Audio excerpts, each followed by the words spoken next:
está moi pasado, sí. Estamos nunha das épocas máis fermosas da Ribeira Sacra e tamén unha das máis fructíferas.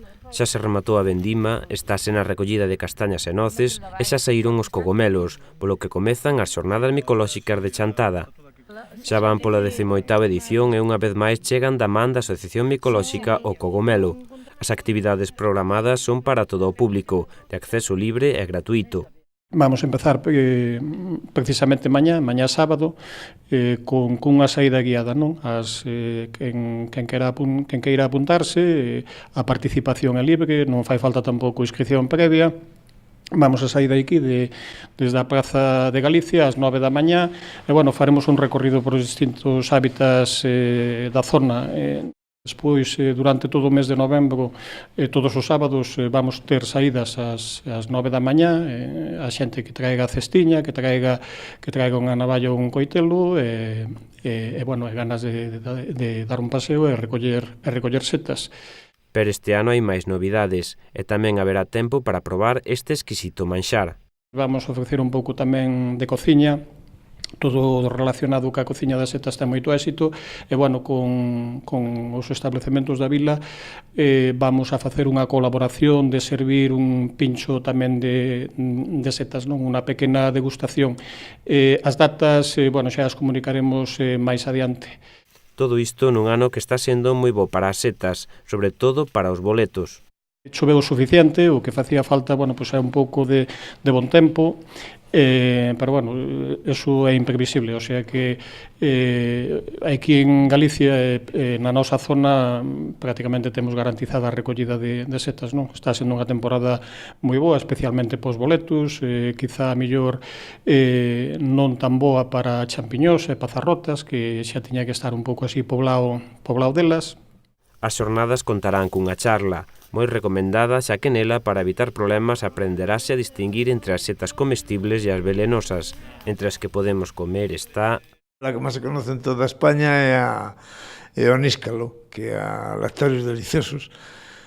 Eu, cando cheguei a Chantada, nadie collía eso, e máis os peixanos chamabanme tolo porque decían que me iba a morrer. Así que era a seta das cobras, pero hoxe en día a diferencia, como en outros moitos aspectos, pois é que hoxe en día en Chantada pois hai multitude de xente que xa fala con toda a naturalidade de esa seta e de outras moitas, non solamente de las cerrotas que habitualmente habían sido consumidas.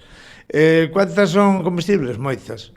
Además, do refrán, como dice, todas as setas podense comer, algunas unha sola vez, pero, bueno, en cuanto a las que se poden manexar pola xente aquí, pues, mostraremos na charla unha partida delas, pero non con a intención de que a xente pues, se ponga a coller e a consumir esas setas, porque a prudencia neste tema é fundamental.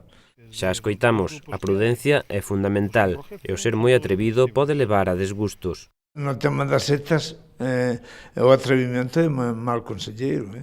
En todo caso, a máis, obsérvase que a abundancia de xente que sale ao campo, non sei se é pola crisis ou que, pero é un auténtico, non sei, un gran número de personas que las ves que están buscando nas setas e que entre todos o único que faremos é destrozar bastante, pero bueno, hai que respetar porque todos os fungos a súa función é para que los comamos, é para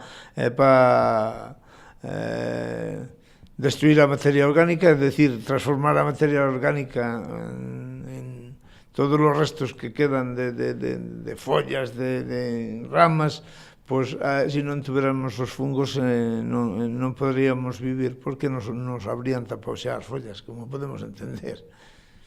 Para os amantes das setas e para os que se queiran iniciar, xa saben, mañá comezan as xornadas micolóxicas. Tamén desta maneira as semillas.